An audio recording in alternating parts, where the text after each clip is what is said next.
Welcome to the second video of week 4 of this introductory course on synchrotrons and X-ray free electron lasers. Now this video reviews the magnet lattice and insertion devices. The magnet lattice is responsible for keeping the electron beam on a closed orbit, including focusing it and chromatically correcting for electrons of slightly different kinetic energies. The dipole bending magnets also produce synchrotron radiation. While in general being less brilliant than insertion devices by 2 to 3 orders of magnitude, they are still highly brilliant sources of synchrotron light and are used extensively in most facilities. It's the insertion devices, however, which are generally, though not exclusively, most sought after. We will finish this video by examining these in detail. Shown here are mugshots of typical bending magnets, quadrupoles and sextupoles at third generation synchrotron facilities. They are mounted on girders and can be subtly repositioned and realigned in order to optimize the magnetic fields relative to the electron beam orbit. Typically, bending magnets come in pairs in a given arc section of the storage ring, or sometimes in triplets at third generation facilities. It's briefly mentioned here, and will be discussed in detail in the next video, that the next generation facilities, DLSRs, are characterized by not having pairs or triplets of bending magnets in an arc section, but clusters of 5, 7, or even 9. In order to understand why dipole bending magnets are never single, we begin with the simplest configuration, that of the double bend achromat, which is also called the Chasman-Green lattice, named after its inventors. Imagine electrons of different energy entering the magnetic field of a bending magnet. The energy difference, as we have already mentioned, may be as much as a couple of thousandth of their nominal storage ring energy. So a 3 giga-electron-volt ring may have electrons with an energy spread measured in a few mega-electron-volts. Due to this spread in energy, the electrons will execute different paths as they travel through the bending magnet. The faster ones being less bent than the slower ones, which, if left uncorrected, will blow up the electron beam in the horizontal plane by an unacceptable degree. This is resolved by placing a focusing quadrupole magnet, or FQM, described in detail shortly, after the bending magnet. Then a mirror image of this bend downstream of the FQM. This refocuses the electrons back onto a common path and is thus called a double bend achromat. With this manipulation of the electrons is associated a certain emittance, given by the formula shown here. Theta is the angle of a single bending magnet dipole, expressed in radians. So, for example, a 10-degree turn of a bending magnet and a gamma value of 4,700 yields a lower limit for the horizontal emittance of approximately 3 nanometer radians. Note that this is significantly larger by almost 3 orders of magnitude than the diffraction limit of 1 angstrom photons of approximately 8 picometer radians. The magnet lattice design and its optimization therefore largely determine the horizontal emittance of the facility. The central element of the double bend achromat was the focusing quadrupole. We now consider quadrupoles in more detail. Quadrupoles are just that, a 4-pole array of magnets with alternating north and south poles facing inwards, as shown here. If we recall the Lorentz force and its sense of direction from the first video of last week, we can see that electrons moving out of the screen towards you, indicated by the blue dot and circle here, will feel different forces depending on their position. So exactly in the quadrupole center, all the forces cancel out and the electron should remain unaffected. However, deviations in the electron's position up or down from the central plane will cause them to experience a restoring force to the center. They will be refocused. In contrast, if the electrons are left or right of the center, the forces will accentuate this deviation. They will be further defocused. The action of focusing or defocusing in the horizontal plane defines the naming convention for quadrupoles. So, for the example shown here, this is a defocusing or D-quadrupole magnet, DQM. Now, if the array is rotated by 90 degrees, the electrons are focused horizontally and defocused vertically. And this configuration is called a focusing quadrupole magnet, or FQM. By the correct placement of an FQM, here labelled F4, and a DQM, or D4, after each other, the electron beam can be focused both vertically and horizontally, though at different positions along the central axis, according to the electron's energy. This longitudinal dispersion can be subsequently chromatically corrected using sextupole magnets, which have focal lengths that are inversely proportional to the distance of the electrons from the central axis. We now move on to a discussion of insertion devices. As has been mentioned several times already, insertion devices are sources of synchrotron radiation, consisting of arrays of alternating north-south, south-north dipoles placed within the straight sections of the storage rings. Now, there are two sorts of insertion devices, the so-called wiggler and the so-called undulator. Although at first glance they seem similar, differences in the amplitude of the oscillatory path executed by the electrons as they pass along the array of magnets result in strikingly different emission spectra. The periodicity of the magnet arrays in wigglers and undulators are labelled lambda W and lambda U respectively, and are of the order of several millimeters to a few tens of centimeters, depending intimately on the magnet's magnetic field and the range of photon energies the insertion device has been designed for. The parameter that perhaps best distinguishes undulators from wigglers is the so-called K parameter. This expresses the ratio between the maximum angular excursion of the electrons due to the magnet array, phi max, to the natural opening angle of the synchrotron radiation, 1 upon gamma. It emerges from a simple calculation of the Lorentz forces that this is equal to E times B0 divided by MC KU or KW, where KU or W is the wave vector 2 pi divided by lambda U or W of the magnet array. This can be expressed in practical units as being equal to 0.934 times lambda U or W given in centimeters multiplied by B0 expressed in Tesla.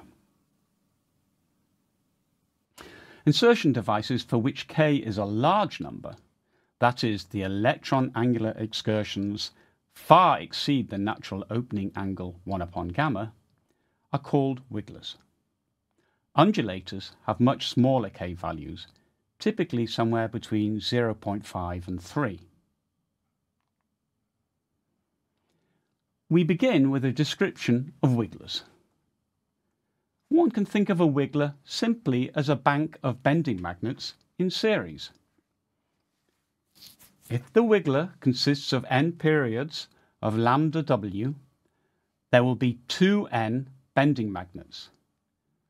The output power would thus be 2n times as powerful as a single bending magnet having the same design parameters. The horizontal angular spread of radiation emerging from wigglers is equal to phi max and is measured in a few milliradians. Also, the spectral features of wigglers are essentially the same as that from a bending magnet. The spectra are broadband, although the flux is larger because we now have 2n poles. The output power from a wiggler has a very similar form to that already provided for bending magnets in the second video last week. The factor of 0.633 is exactly half of that given for bending magnets, 1.266, because in this expression we talk about the maximum B field, B0, and this drops to 0 in between the poles, whereas for the bending magnets, B is a constant. If one plugs in typical values for the electron energy, magnet field strength, wiggler length, and beam current, one obtains an output radiative power measured in several kilowatts, and can be an order of magnitude higher still for the most powerful of these devices. You can probably imagine, therefore, that thermal management is critical in order to avoid optical elements downstream of the wiggler at the beamline being destroyed by this huge power. The output power after monochromatization is of the order of 10 milliwatts. Thus, the efficiency of wigglers when operated at a quasi-single wavelength is of the order of 10 to the minus 6. Their brilliance typically span a range of 10 to the 13 to 10 to the 17 photons per second per millimeter squared, milliradian squared per 0.1% bandwidth. How does one transition from a wiggler to an undulator? As already mentioned, undulators have a much lower K value, being close to unity.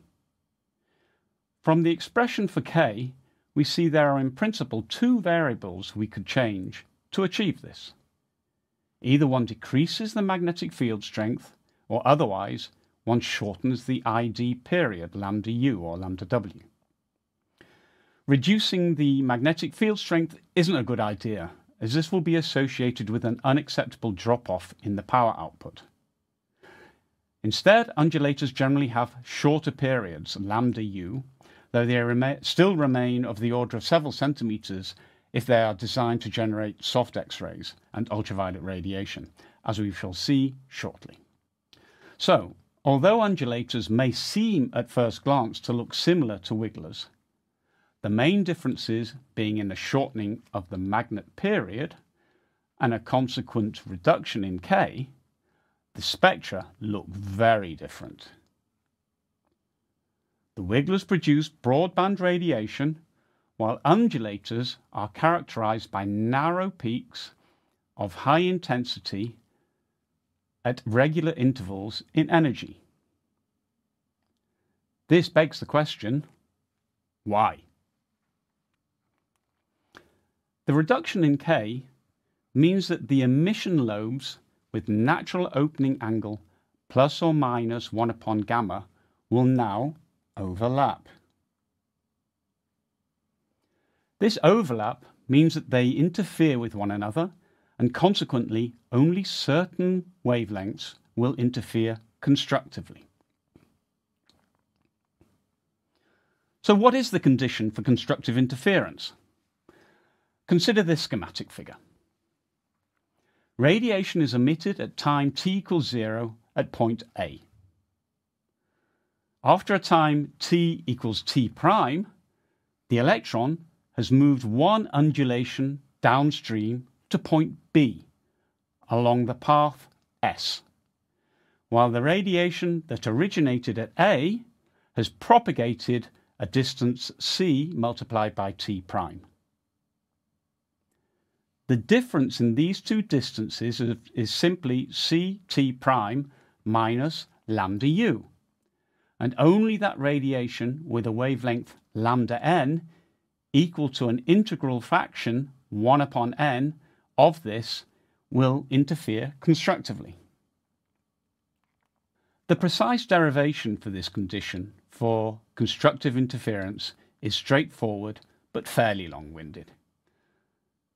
For those of you interested in understanding this more deeply, it's actually given step by step in my textbook, Introduction to Synchrotron Radiation Techniques and Applications. For now, however, the condition is given without derivation here for radiation along the central axis of the undulator. This expression can be re-expressed in practical units, as shown here.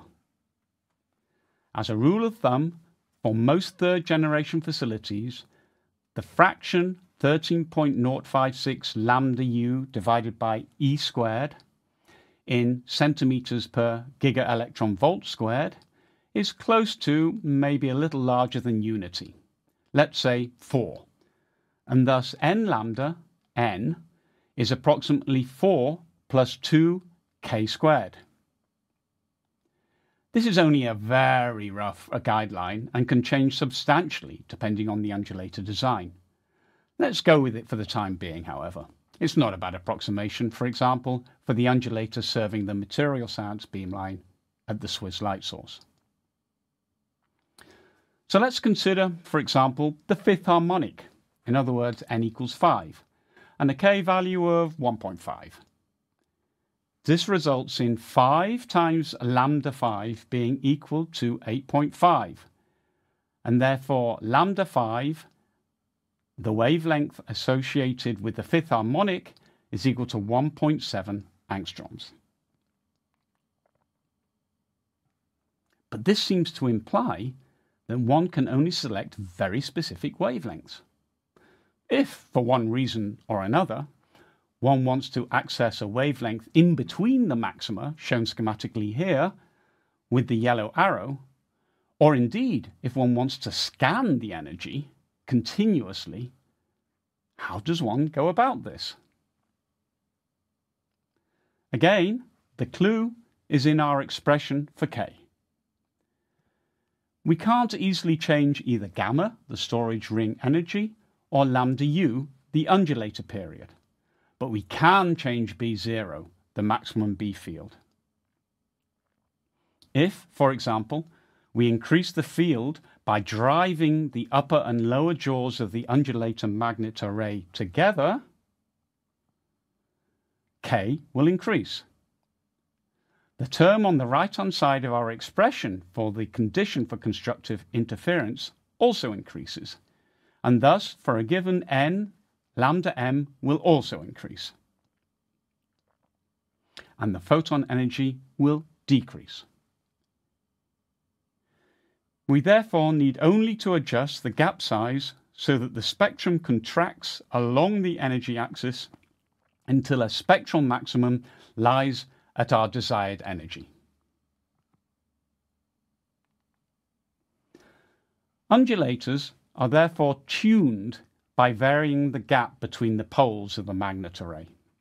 So, for example, a gap size of 5.5 millimeters may produce an undulator spectrum, such as shown here, while decreasing this to, for example, 4.5 millimeters will access a different set of maxima. Now, one can't decrease the gap size to arbitrarily small values. Below a certain gap, the weak halo of electrons that generally surround the main electron beam will collide with the magnets and quickly destroy them. And also, they will produce a high flux of so-called Bremsstrahlung, containing photon energies as high as the storage ring energy, which is in the hard gamma ray regime. This is something we really need to avoid. So any given undulator will have a design minimum gap size. So in order to tune from low to high energies, one proceeds as follows. The gap is close to its minimum allowed value, here 4 millimeters. And in this example, the first harmonic is actually inaccessible, as the beamline was designed for energies above about 5 kiloelectron volts. So we're going to begin with the second harmonic. This will drift to higher energies from, in this example, approximately 4 keV to 5.5 keV, as the gap is opened, as shown here. Opening the gap still further is thereafter no longer profitable, as the energy now becomes accessible using the next harmonic, in other words, the third harmonic, at the smallest gap, for which the power output is highest, shown here.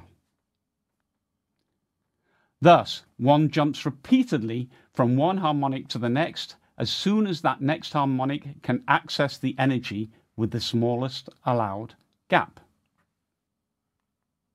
The photon emittance of undulators is the narrowest of all third generation sources, being approximately equal to 1 upon the square root of little n times big N gamma, where little n is the harmonic number and large N is the number of periods in the undulator array. This is measured in a few microradians to a few tens of microradians. Don't forget, however, that in the horizontal plane, the emittance is normally much larger due to the contributions from the electron beam. Even in the vertical direction, the electron contribution will dominate, but less so. In addition, the relative spectral width of the odd harmonics, which for subtle reasons that lie outside the scope of this introductory course are more intense and narrower than the even harmonics, is given by lambda n divided by delta lambda n, which is equal to small n times large N. The spectrally integrated power from undulators is much smaller than that from wigglers, by an order of magnitude or so, while their peak intensities, however, are generally significantly higher. Undulators are, at about 10 to the minus 4, therefore approximately 100 times more efficient than wigglers and pose a less severe problem regarding thermal management, though this can still be significant if one considers that the beam divergences are much smaller than for wigglers. Hence, the areal power density on the first optical elements at the beamline before monochromatization can be higher still than those for wigglers. The brilliance of undulators is approximately 10 to the 18 to 10 to the 21 photons per second per square millimeter per square milliradian per 0.1% bandwidth, 3 orders of magnitude larger than for wigglers. We finish this video by briefly mentioning that the polarization of the light produced by undulators can be adjusted so that any desired polarization can be achieved regarding both its angle around the emission axis, i.e. anywhere between conventional linear horizontal polarization and linear vertical polarization, plus its degree of ellipticity between linear radiation and fully circular radiation. This is achieved in special undulators called Apple undulators. Both the upper and lower magnet arrays are split lengthways in two, and one subset can be shifted longitudinally with respect to the other.